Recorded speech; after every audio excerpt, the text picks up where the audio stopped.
Good evening and welcome once again to another program of Issues in the News, where we discuss the important events that would have taken place in Guyana over the past week or so. And as is the norm, we have a packed agenda of issues to discuss. I want to welcome all of you who are joining us on television in Guyana, in Region 6, in Region 5. Welcome to another program of Issues in the News. To those of you who are joining us on Freedom Radio from Rob Street, Georgetown, welcome to another program of Issues in the News. And last but not least, to the thousands of you who are joining us on Facebook Live across the length and breadth of Guyana, the Caribbean, North America, Europe, Asia, Australia, and beyond. Welcome to another program of Issues in the News.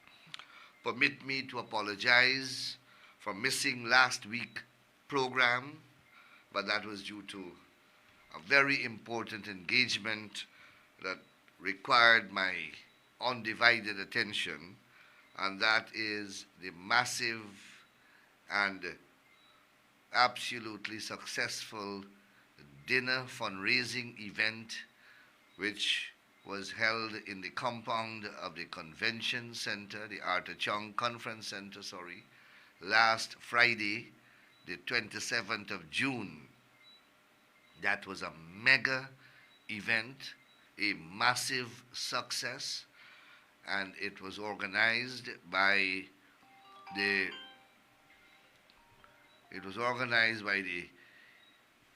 Region 4B, the East Coast of Demerara, Region 4B of the People's Progressive Party regional system. And that region is Region 4B, and that's the East Coast of Demerara. And we were able to put on that, in that compound, based upon not estimates by me, but other persons who were there, an estimated 12 to 15,000 persons. The General Secretary of the PPP described it as the largest gathering ever to have assembled at a dinner in the Caribbean. And I have no reason to doubt his description. I saw a post from a Trinidadian social media commentator who also gave a similar estimate in terms of the number of persons who were in attendance. Quite apart from the huge assembly of persons who gathered there, all the other arrangements were commendable. Hardly were there any criticism regarding any aspect of the event.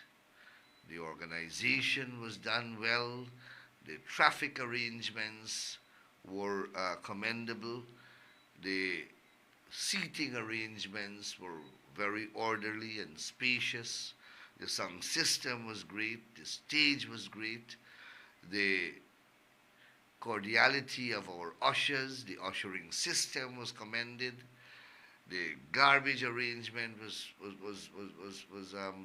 no one criticized it, and the food was complimented. By and large, it was an absolutely successful event, and such events require a lot of work, and that is what kept me away from the program last Tuesday.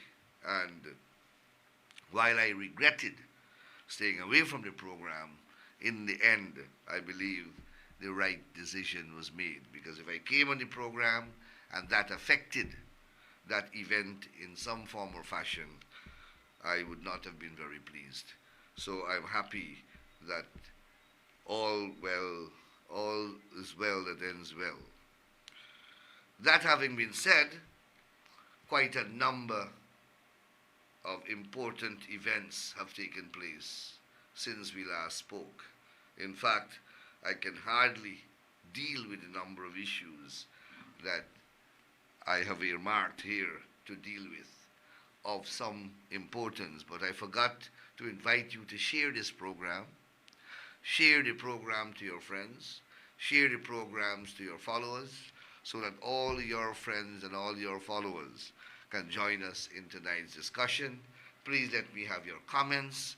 Let me have questions from you as well, because we want this program to be interactive and engaging.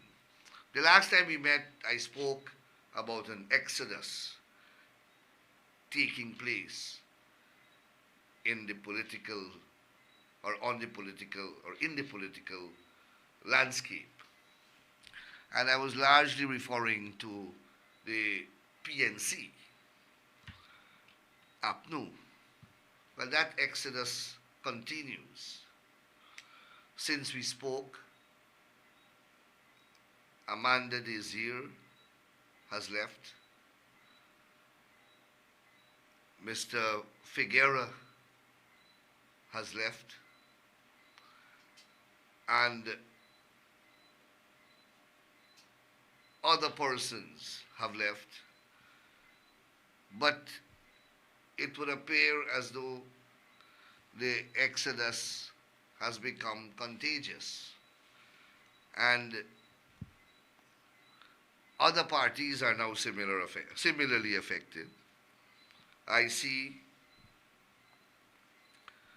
from the Alliance for Change, there has been a massive movement out of the party. So we have three of their parliamentarians, Ureta Fadans, Leonarine Ramsaroop, and Shara Duncan. They left the AFC unceremoniously, not informing the leadership. At least that is what we are told publicly. And they have moved over to the Alliance for Change, to the APNU PNC. So I don't know who is left in the AFC. And then a few days after, I see two young members, Mr. Onyx Duncan and Delon Mohammed, two youth leaders I'm told. They also resign from the AFC. So the AFC is being badly hit by these resignations, and one is left to wonder whether it's now a party of the uses Patterson, Ramjatan, and Trotman. I don't know, or they may be Beverly Alert. So it looks as though it's a party of leaders that is left. It's only the few leaders in the party that are left now, because everybody seems to have gone. And these two youth leaders, interestingly, they gave reasons for their leaving. In fact, all of them gave reasons for their leaving. The earlier trio, Finance, Duncan, and the Honorine, they cited leadership issues, I think, as the basis for their departure. I believe they said that Nigel Hughes is the least electable of all the presidential candidates. That's a serious lash to put on the leader of any party. And then you have the two younger persons. They left and they cited racism, sexism, homophobia, xenophobia, and some other phobias as the reason for their departure. So there are some serious happenings taking place in the Alliance for Change. Racism, sexism, homophobia, and xenophobia. These were expressly mentioned. And I believe some other serious, equally serious allegations were leveled against the leadership that precipitated the resignation of these two young gentlemen. And an interesting thing also occurred. You have the three senior ones that left, David Narayan, Finance, and Duncan, threatening to sue AFC if because of their expulsion. Because apparently they were expelled after they left. And I heard them saying in the public domain that they will sue. So it appears as though they have persuaded themselves that they should remain in the AFC. I don't know how, while they join the PNC. So while this may sound funny or may appear very comical, this is seriously the mindset and the mentality of these people. And these are people who are putting themselves up as leaders. One of them is going to be a prime ministerial candidate. But I am sure you have difficulty as a rational thinking person. You have difficulty in reconciling how a person can leave one political party, goes over to another political party, but wants to remain in that political party, so much so that if that political party expels them, they are prepared to sue that political party. To you and to the ordinary person, that may be irrational. But to these people, it is rational. It is rational to these people. And these are the people that are telling you that you should vote for them.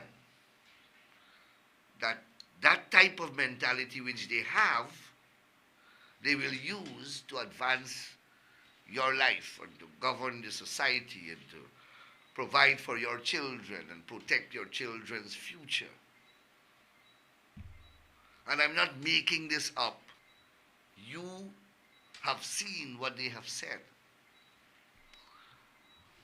On another dimension, I can point out to you that perhaps in their unique and peculiar style of thinking,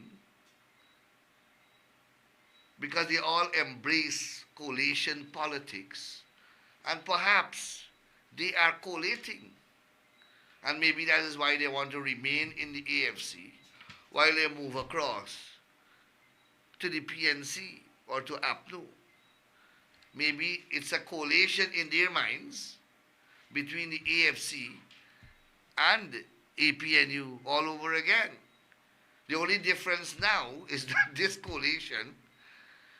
this coalition, they have excluded Nigel Hughes, Kemran Ramjatan, Raphael Trotman, David Patterson, and Beverly Alert, the other members of the AFC. So there's a coalition without them. Maybe that's one school of thought being pursued by these persons who have done what they have done. But what is clear is that the AFC is in complete shambles and chaos. That much is clear. And I don't know whether they would be even contesting the elections. I am not clear whether they could even field a list of candidates to satisfy the legal requirements set out in ROPA to qualify to contest the elections. We will see very shortly, as time is near for submissions of the various lists that are required to be submitted to contest the elections.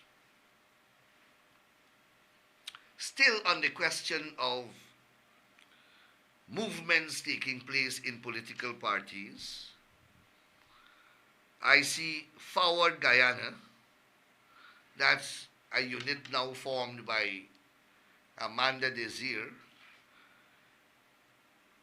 has joined forces or joined force with the People's Movement and VPAC. VPAC and the People's Movement, I don't know whether they are one and the same, and the entire name is the People's Movement and VPAC. I'm not sure.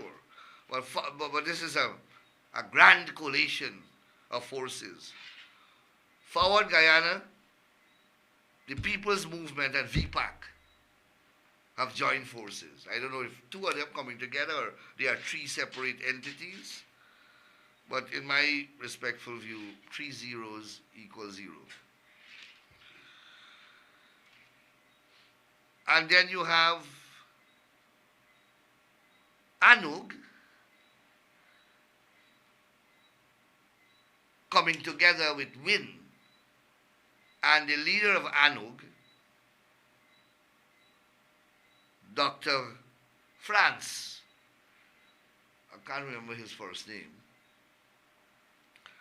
France is saying that it is not a coalition. Both sides I've seen saying that it's not a coalition, it's a collaboration. These guys are extremely technical with the use of their terminologies. So we have to be very careful. These are sophisticated politicians. So they are not coalescing or collating, they are collaborating. But in their collaboration, ANUG disappears and WIN is the only entity. So in this collaboration, there is a consumption because one consumes the other in this collaboration. I am not that bright. I am just trying to understand the very technical amalgamation and mergers that are taking place among these political forces in the Cooperative Republic of Guyana. And then when that collaboration was announced, we had two swift resignations from Senior Counsel Ralph Ramkaran and Senior Counsel Timothy Jonas. Within minutes of the announcement of this collaboration,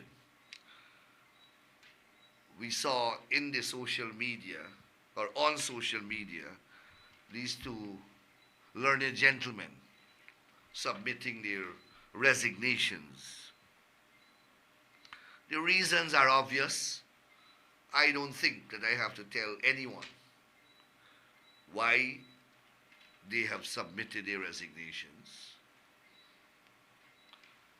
They didn't say why, but one can make an educated assumption why. And you and I have already made that assumption. Mr. France, however, Dr. France, Mark France, I'm told by my operator, Dr. Mark France, however, sees the equation from the opposite perspective. Whatever Ralph Ramkaran and Timothy Jonas have seen, Dr. Mark France sees obviously the opposite. And while they are moving in one direction, he has moved completely to the other direction. And he seems very comfortable from utterances that I've seen him make on social media. But trust me when I say that in the very near future, we will see how these associations unfold and what the future holds for these persons who are moving in this direction. I will not say more. I think that I have summed up the seismic movements that have taken place in Guyana's political landscape as we move into election mode. There is one party, however, that is standing as strong and stronger than ever, like the Rock of Gibraltar, and that is the People's Progressive Party / Civic. We are not changing names. All we are doing is welcoming everyone on board.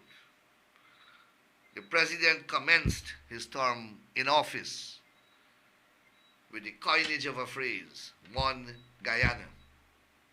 It embraces a long-standing philosophical principle and objective of the People's Progressive Party, enshrined in the constitution of our party by our founding father, Dr. Chetty Jagan. And that is to unite Guyana, to welcome everyone in the camp of the PPP and to make them part of our family, One Guyana family. And we are pursuing that objective and we are succeeding. And as we are succeeding, we see the political opposition among us disintegrating. And what is ironic is that all of them have one objective. All of them have one objective. They are singular in their objective. And that objective is to remove the People's Progressive Party from office. That is their singular objective. I've looked at the list of parties likely to contest elections, and they number 22. And I have no doubt that all 22 of them have one objective, to remove the People's Progressive Party. But that will not happen. We are not complacent. We believe that we deserve a second term, and we have a track record of achievements. We have a president who is visionary, and we have delivered on our promises, and we are the only political force with integrity. We are the only political party that can be trusted with the future of this country. And we have a track record of accomplishments to back that up. It's not a statement in abstract, and it is not an idealistic statement. It is a statement that is supported by a long track record of achievements, both in and out of government. So I think I've dealt with most of the movement that's taking place between and among political parties. An interesting revelation came from the vice chairman of region number 4 and a former PNC member who has since resigned and has found a welcoming place in the People's Progressive Party, Samuel Sandy. He was a vice chairman of Region 4. Very hard-working activist of the PNC on the east coast of Demerara. Worked alongside him for some time. And he made a revelation in an interview which I want to share with you. He said in 2020, APNU AFC lost the election. I was the operations manager for the East Coast campaign. I was responsible for collecting all SOPs. And I did take it upon myself to record the scores of every SOP received.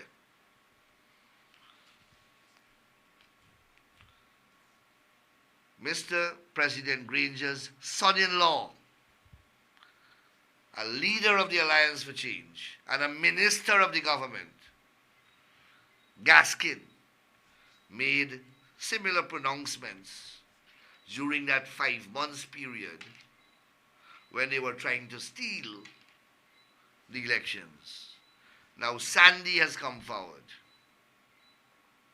and he's speaking specifically of the east coast of Demerara. And one of their favorite narratives which they have fabricated and they like to disseminate is about some 40 boxes were tampered with on the east coast of Demerara. And I have given the explanation maybe 100 times on this program. Here's the very east coast of Demerara. Sandy is saying that they lost. He took all the numbers. He recorded all the numbers and the SOPs on the east coast of Demerara. And they lost.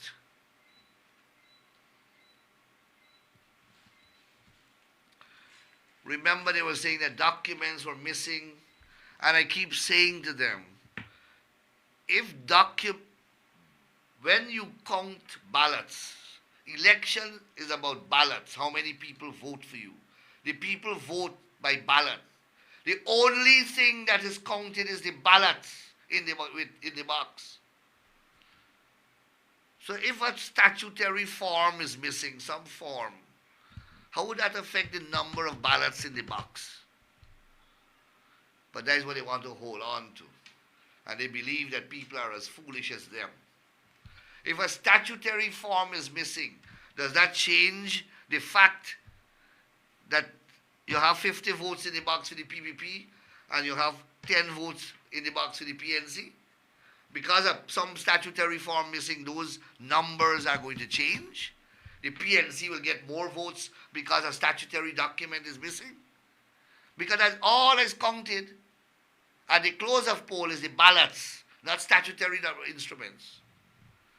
And why I am repeating this is because recently I heard Ganesh Mahipal them repeat the same argument again. And every time they repeat it, I feel happy because intelligent Guyanese are listening to them.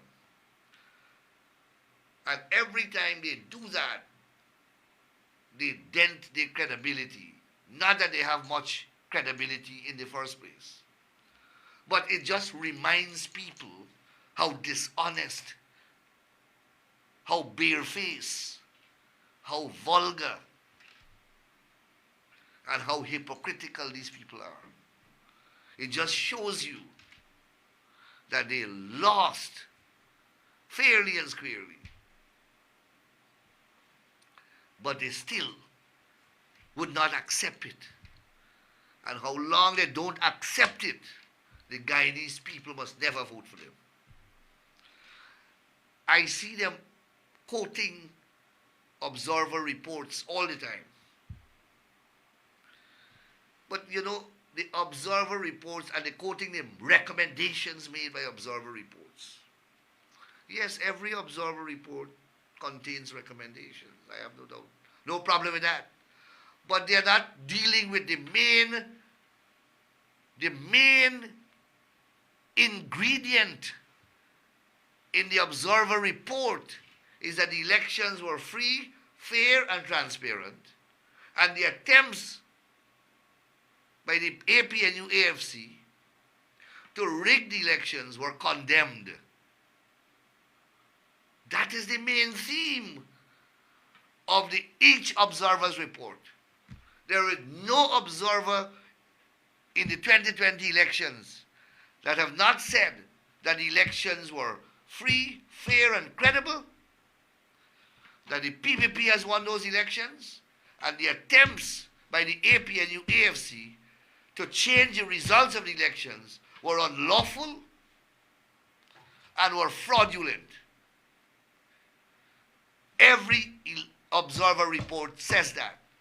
But listen when Nigel Hughes, when Aubrey Norton, or any one of them speak about the observer reports, they never say that part. They go to the recommendations. The recommendations are like an addendum.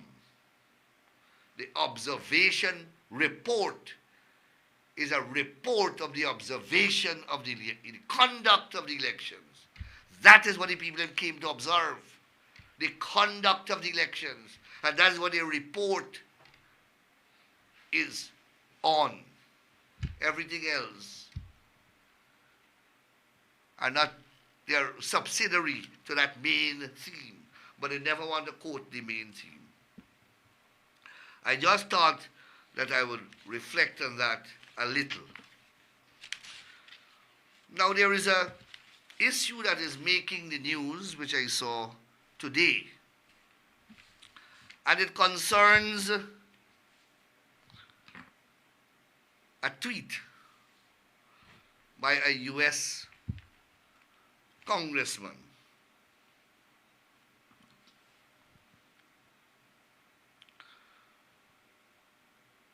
And yesterday there was another tweet. Today was a tweet from a U.S. congresswoman. And yesterday was a tweet from a U.S. congressman. So we have had experiences here in Guyana of U.S. politicians of the highest rank, beginning from the president right down, have used this social media, Twitter, to disseminate information. And President Trump, I believe, may have made it popular, as I think he started it. And many other important government functionaries of the United States have expressed positions via this social media platform. It is now X, that's what it's called now, but it used to be called Twitter. And we know that these tweets, as they are abbreviated and described as, they contain important policy positions of the United States. Our experiences have proven that. President Trump has tweeted about the most important policies of his government. Many congresspersons have tweeted about important policy positions of their respective agencies. During the elections, the 5 months period, after the 2020 elections, while attempts were made by the then government, APNU AFC, to rig those elections, along with certain agents in GCOM, regularly important American government functionaries, including several congressmen and possibly congresswomen, tweeted America's position, condemning their attempts, calling upon the President Granger and the government to accept the results, calling upon them to accept the recount results.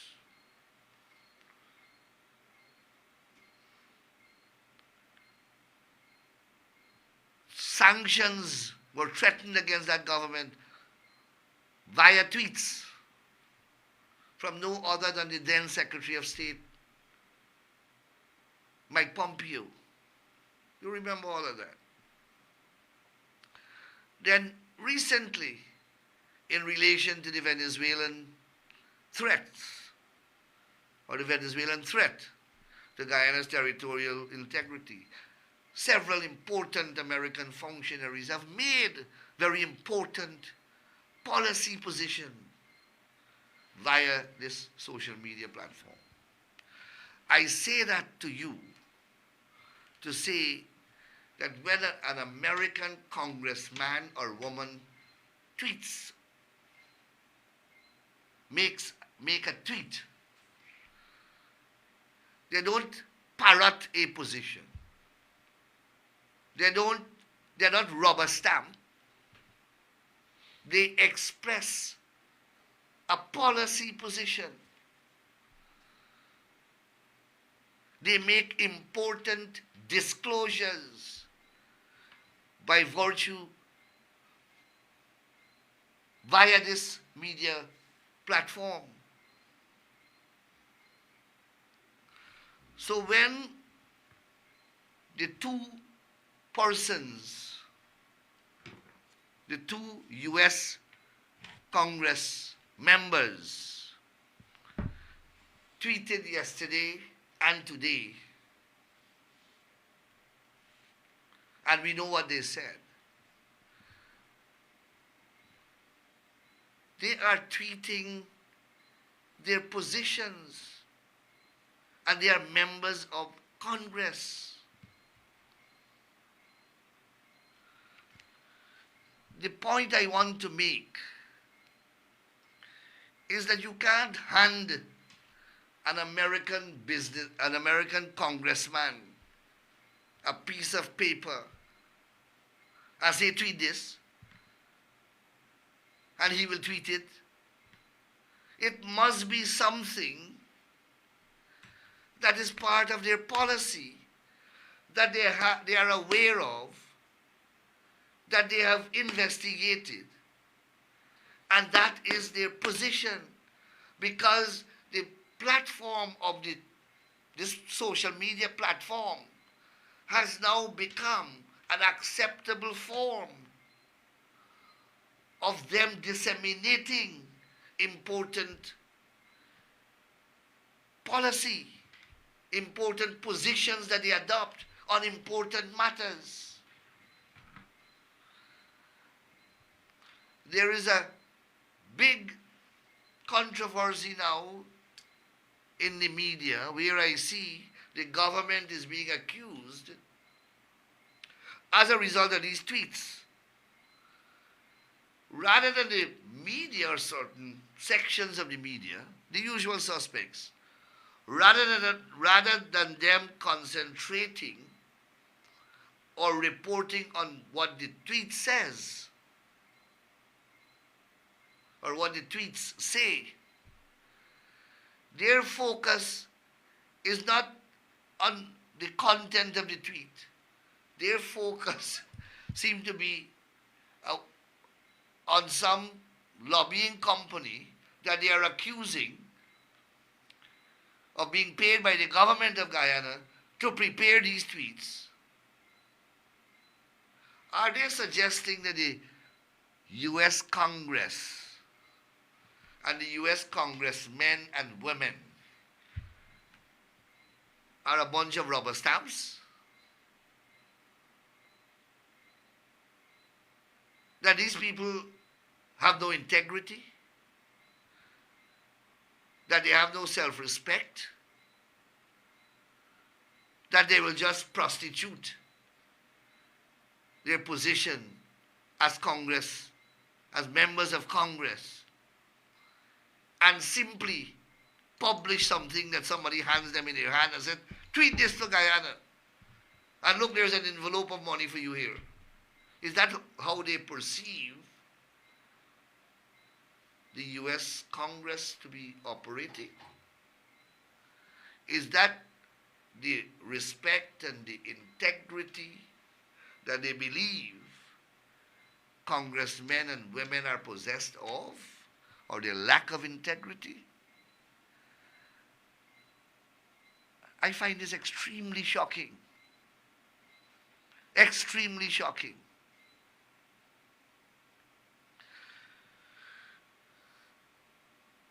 I would think that these people, the congressmen and women, whoever they are, in the same way that they have treated before, they have informed the positions. They tweet. You think that Pompeo would have threatened visa sanctions against a government and government members if he was not satisfied based upon the intelligence and based upon his own information that he would have received from credible sources that he trusts, that they were attempting to rig elections? You don't think that he would have had that kind of work done before he takes to the social media, taking into account that what he says or what they say when they put out these tweets, it becomes the subject of news across the globe? Sometimes I wonder about the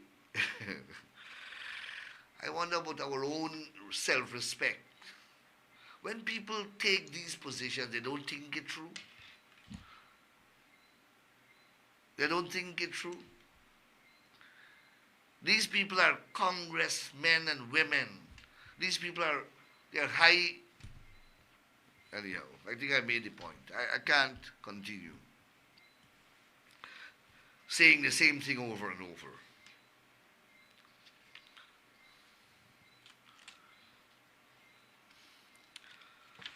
My attention was drawn to an editorial in the Stabrook News of Monday, June the 30th, that's yesterday. And the editorial bore the caption, "Where is the Sex Offenders Registry?" And the editorial is a highly critical commentary of certain amendments which the government has worked on in respect of the Sexual Offences Act. Now the act, those amendments are now the subject of a bill, the Sexual Offences Amendment Bill, which unfortunately we didn't get an opportunity to conclude work on in order to take it to the National Assembly. So it will have to go in the next Parliament. And the Sex Offenders Registry is part of those amendments or part of that bill. But what I want to speak about is the criticism of the Stabrook News that the bill did not take into Stabrook News has some concerns which they have chronicled in their editorial in relation to the bill. And that's absolutely fine. I respect anybody's right to have a different view. And I share with Stabrook News the view that this is an important piece of legislation. And that is why, as our government did in relation to the Principal Act, this bill was the subject of intense consultations. Several incarnations of this bill was done,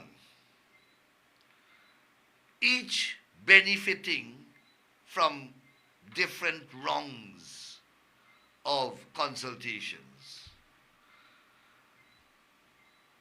The bill was worked on by a consultant, and 3 ministries were involved in the process of the consultation and the preparation of the bill.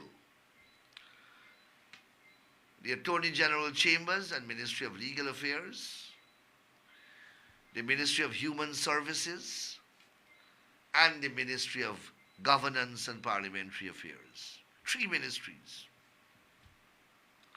After I read the editorial, I asked the consultant, who was tasked with the responsibility of drafting the amendments and holding the consultations, and to use the consultations as the basis to draft the bill. I asked her to pen a few paragraphs for me in respect of the consultations that were done, and she has done so. And the consultant has outlined that in the initial phase of consultation, in the initial stage, she consulted the technical sectors. Why? Because these amendments were supposed to be an update of the Sexual Offences Act, which was passed in 2010. So we were updating it now, some 15 years later.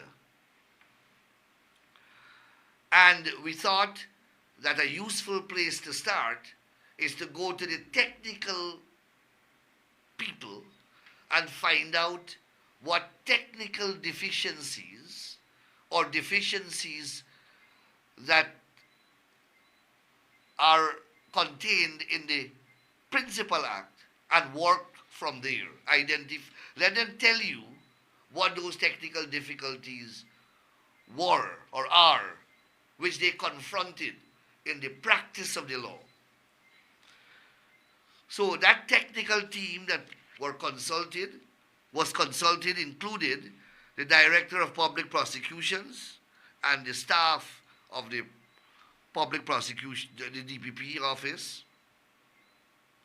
members of the criminal bar, and the magistrates. So here the practitioners of the law were consulted first, and they gave their input of what the technical deficiencies were. So that was the first round of consultation. Following this round, a draft bill was produced from these consultations, and that was sent back to the stakeholders, the same technical stakeholders, and that was made public, and the public was invited to make submissions, to make recommendations, to make criticisms of those amendments. So this was a national consultation where we invited everyone. We put it on social media, it was on several websites, and hard copies were sent out. On Wednesday, July the 3rd, 2024, a national stakeholders forum on the amendments was held at Cara Lodge in the Woodbine Room of Cara Lodge Hotel. So we had a national consultation. The main participants included representatives from the administrative regions, non-governmental organizations, medical and health professionals, prison and police officers, members of the Guyana Bar Associations, and relevant commissions such as the Women, Gender, Equality Commissions, etc. The recommendations coming out of this national stakeholder consultation process were reviewed and put into a revised bill. This national consultation was done right here in Georgetown, and inputs received were incorporated into a revised bill.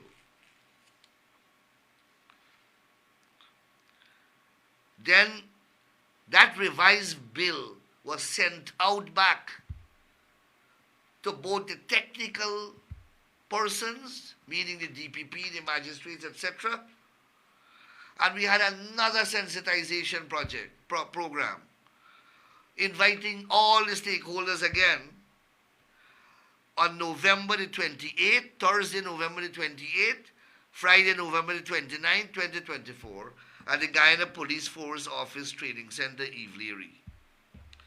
Again, the participants included police officers, prison officers, probation officers, state council, police prosecutors, and other members of the legal profession.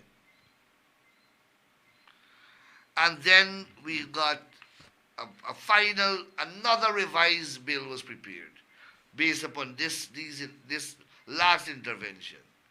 And that is the one which we have now as a final draft, which we didn't get an opportunity to take to the National Assembly.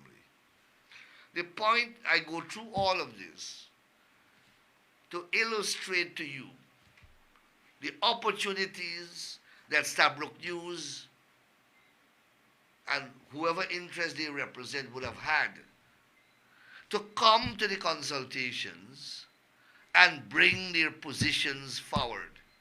That is the whole reason for the consultations. They never came forward. But they write an entire editorial, knowing full well that the bill is still not completed.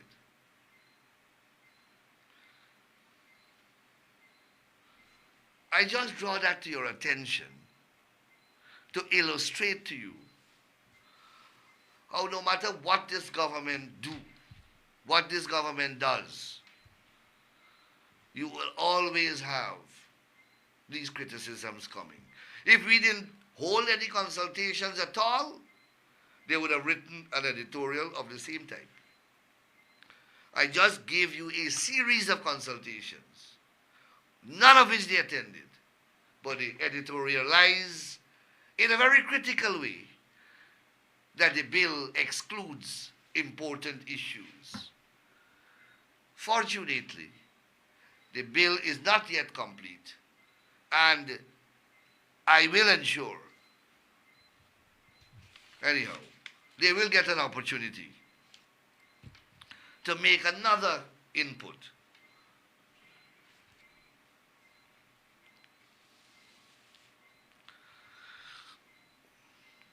Quickly before I go, I see that I'm approaching program time already. As you may know, a number of persons were appointed justices of the peace and commissioners of oath to affidavit. Now, appointments were not made for a long time, so a reasonably large number of persons were appointed. It was explained to each of these persons that this appointment is intended for them to use this newly acquired qualifications for the public good, to use it to assist persons in their communities who may require that type of service. That was made clear to them. It was specifically made clear that these appointments were not intended to make them commercial operators. That is to say, to offer these services at exorbitant prices.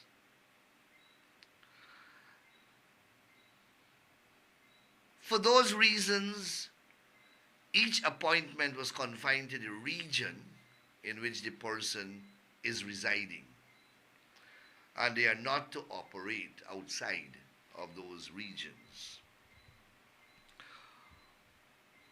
It was also pointed out that training sessions will be held, and a copy of the legislation was made available, the relevant legislation, to the new appointees, or at least they were pointed in the direction of where they can access the new legislation. We have received multiple complaints that persons whom were recently appointed are abusing these appointments,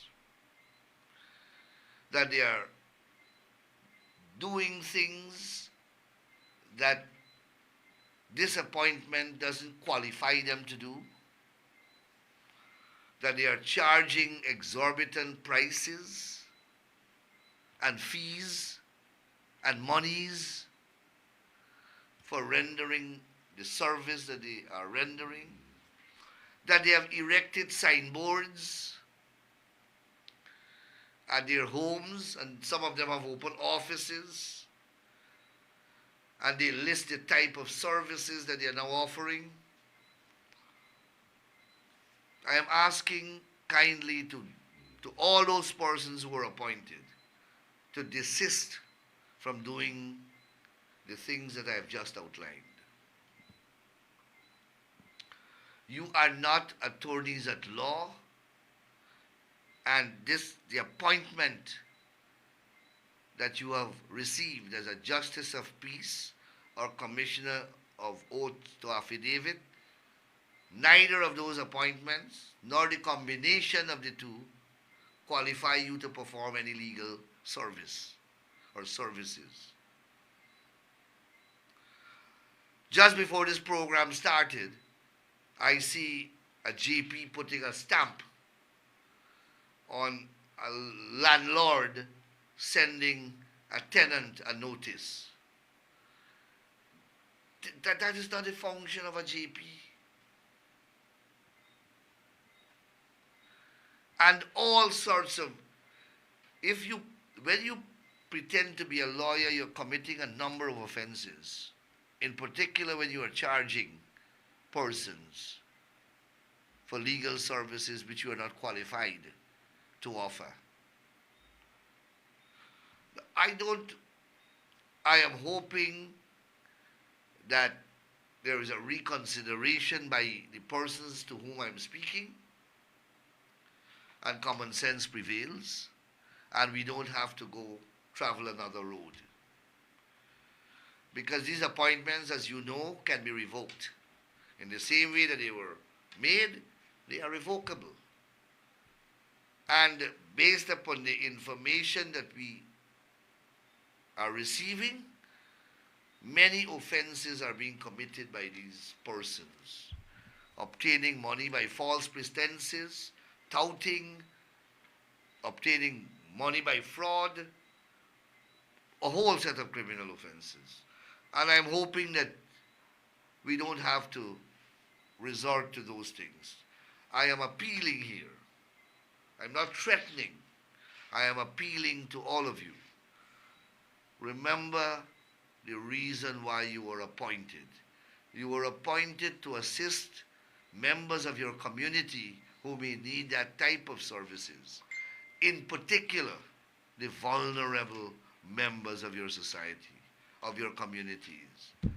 Not for you to open some commercial center and start a business. That's not the purpose of the appointment.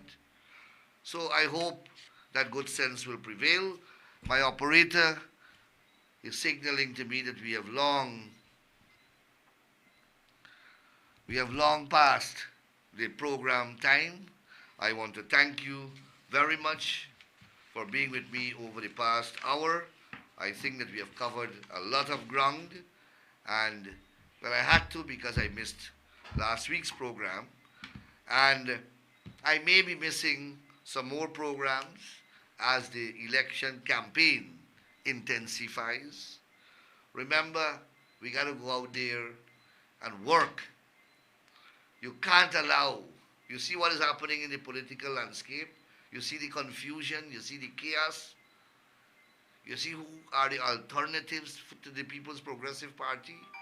There is no real alternative. None. None. So I hope that you understand the importance of making proper decisions at the appropriate time. Thank you very much. Please enjoy the rest of the evening, enjoy the rest of the week, and may God bless you and continue to protect you. Thank you and goodbye.